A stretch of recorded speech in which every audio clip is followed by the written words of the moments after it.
ያጠፋው ጥፋት ምንድነው? ከመጀመሪያው ነው ጥፋቱ 100% ሙልጭ ብሎ ካንተ ጋር ነው ያለ። ሆኖም አሁን የእሷንም የሚስትንም የሁለቱ ልብ ሰብረዋል። ኦልሬዲ ከዚች ጋር አሁን ሁለተኛ ትዳር አደረገው ብትልም አይሆንም፣ አይጣጣም። ትክክል ነገሩ ስለተበላሸ አይሆንም። እንደኔ ግን እንደ ወንድምነት አንቺ ሰባኪዋ፣ አንቺ ገና ትንሽ ልጅ ነሽ፣ ህፃን ነሽ። አንድ ወንድ ቤት አንድ ወንድ ይመጣል። እዚህ ጋር ካሁን በኋላ ብትገቢም ምንም አይነት ፍቅር ኖራችሁ አይችልም። የፍቅር አላንሱ አይጥም። ታውቂያለሽ፣ ጨው ያነሰ ወይም ደግሞ ጭረጮ ያነሰበት ወጥ ነው የሚመስለው። ስለዚህ አንቺ ከዚህ ጋር ካሁን በኋላ አይደርስብሽም፣ አድረሽበት፣ ቆርጠሽ አውጩ በቃ ከሰውነት ከህይወትሽ ማለት ነው። አንተ የሁለቱም ልብ ከምትሰብር ያችኛዋን እንደምንም ብለህ ያው ሴት ናት እህታችን ናት ለኛ ያችን እንደምንም ብለህ አታለም አቆላምጠ መጅ ጥፋት አለብህ ያው ጥፋት አለብህ ብላናል። ወንድ ነው ሁላችን መቼም ያው እኔ ፍጹም እያልኩ አይደለም። ያችን እንደምንም ብለህ አቆላምጠን ብለህ እዛች ጋር ህይወትን አስተካክል። እየደወልክ የትኛዋ እንዲህ ካረግሽኝ እንዲህ አርች የምታስፈራራው ነገር አቁም። አረብ ሀገር ነው ያለ አረብ ሀገር ነው ያለሽ። ቀጥታ ላሰሪዎቿ ብላ ያለበትን ቦታ መታ በታሲዝህ ህይወት የሚበላሽው ያንተ ህይወት ነው። ተረዳኸኝ? ልጅቱ ገና ህጻን ልጅ ናት። እንደዚህ አርጎኝ ብላ ብትናገር ያንተ ህይወት። አሰላሙ አለይኩም ወራህመቱላሂ ወበረካቱሁ። ድና የተከበራችሁ ቤተሰቦች እንዴት ናችሁ? ሰላም ናችሁ ወይ? ከኔ ጋር አለው አልሐምዱሊላህ ረቢል ዓለሚን። ሰራ ጤንነት ሁሉ ሰላም ከኔ ጋር አለሁኝ አልሐምዱሊላህ። ሀባይብ እስኪ ላይክ እና ሰብስክራይብ አድርጉ ማለት ነው። ኦኬ ቻናሌን ተቾከረሚ ደክሟልና ላይክ እና ሰብስክራይብ አድርጉ። እይታ የለውም እላችኋለሁኝ። አለኩላል ዛሬ የመጣሁት በምግብ ስራ ወይም በእጅ ስራዎች አይደለም፣ በሰዎች ነገር ነው አጀንዳ ይዤ የመጣሁት ማለት ነው። አንዳንድ ጊዜ ብዙ ጋጥ ወጥ ወንዶች አሉ ፋሽን የሚያደርጉት ማለት ነው።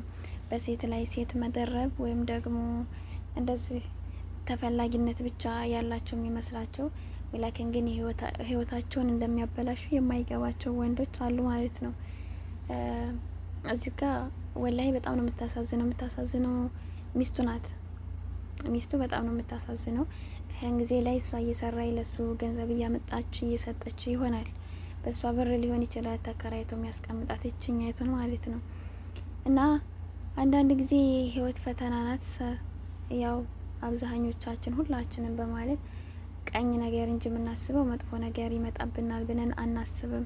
ወንድ ልጅ ደግሞ ማሳመን ይችሉበታል። ያኔ ወንዶች አለኩል ሀል አላህ ይጠብቀን ሁላችንንም። ሲቀጥል ልቦና ይስጣችሁ። እንደዚህ የምታደርጉ ሰዎች፣ በሰው ህይወት የምትቀልዱ ሰዎች ልቦና ይስጣችሁ። ይችም ፍቅር የጀመረችው ከሱ ጋር እሷም ጥፋት አላት ማለት አልችልም።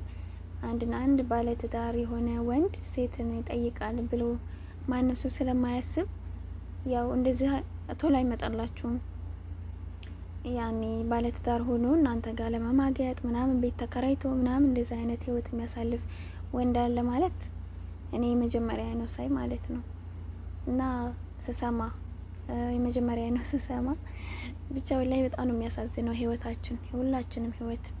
በተለይ ሰው ሀገር ያለን እህቶች እድሜያችንን በሰው ቤት የምንገፋ ወይም በሰው ቤት የምንጨርስ እህቶች አላህ ሱብሃነሁ ወተዓላ ሁሉን ነገር ያሳምርልን እላቸዋለሁኝ። ሚስቱ አሳዘነች ከምንም በላይ ወላይ እውነት ለማውራት ማለት ነው። እና አላህ ሱብሃነሁ ወተዓላ ልቦና ይስጣችሁ። እስኪ ምንድነው ግን ጥቅሙ? ያኔ ያንዷን ልብ ሰብራችሁ ወደ ሌላ ስትሄዱ የምትጠቀሙበት መንገድ ምንድነው? ቤታችሁ ሲሞላል እናንተስ በደስታ ትኖራላችሁ? ለጊዜው ነው እንጂ በደስታ የምትኖርበት ህይወት ሲጀመር አይኖርም። ለምን? የሴት እንባ ከባድ ነው። ህሊና ላለው ሰው ደግሞ ሴት ልጅ አደራ ነበረች ማለት ነው። ባደራ የተሰጠች ናት ሴት ልጅ እላችኋለሁ ወዶቼ። ብቻ ከባድ ነው ወላይ በአሁኑ ሰዓት ያስፈራል ሁሉም ነገር። ትዳር ስትመሰርቱ ወይም ደግሞ እንደዚህ ለትዳር ለሚጠይቃችሁን ሰው ከጀርባው ማጣራት ነው ያለባችሁ። ከራሳችሁ አልፋችሁ ደግሞ ቤተሰቦቻችሁ እንዳጣሩላችሁ ነው ማስደረግ ያለባችሁ እንጂ ዝም ብላችሁ ኒካ ሳያስር ናይ ውጭ ናይ ሂጂ ሲላችሁ ዝም ብላችሁ ሽም ብላችሁ መውጣት የለባችሁም ሲጀመር። ሲቀጥል በአሁኑ ሰዓት አለኒካ መጃጃል አስፈላጊ ነው ብዬ አላስብም። አንደኛ በሽታ የሚባል ነገር አለ።